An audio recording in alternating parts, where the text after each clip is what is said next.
ស្ទឹងសងកាយខែលេចផុនទៅ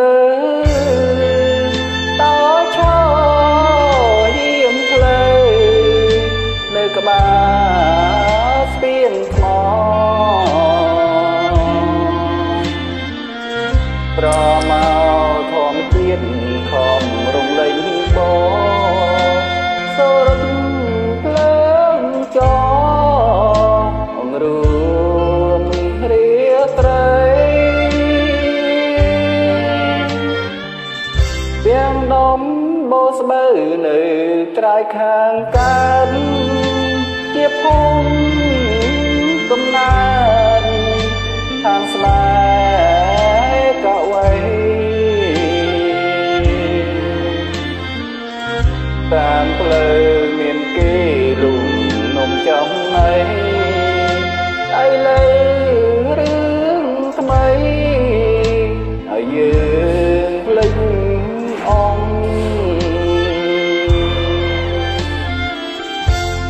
អូនកុំជេរស្ទឹងបើខឹងបងទុកគ្រាន់តែឆ្លងនឹករឿងស្រណងទឹកអើយហូរទៅកុំនៅក្រៀមក្រំនាំដងចិនស្មងទៅប្រាប់ងៀងផងអោស្ទឹងសំកែ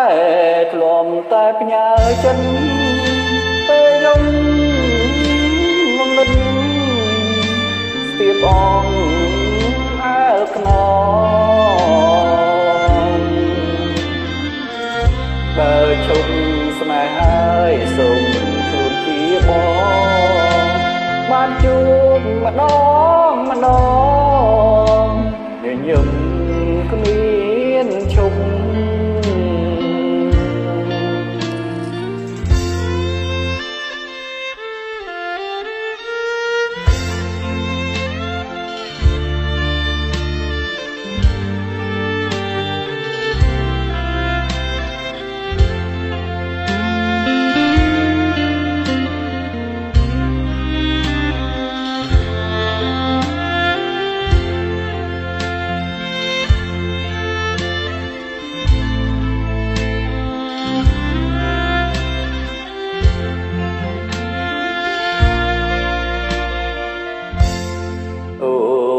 កុំ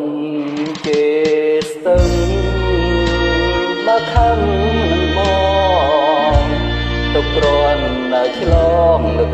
រឿងស្រណងទឹក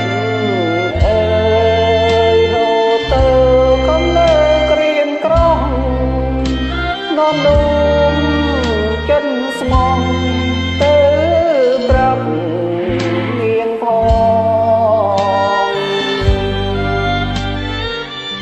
អោស្ទឹងសង្កែធ្លំតែផ្ញើចិត្តពេលយំ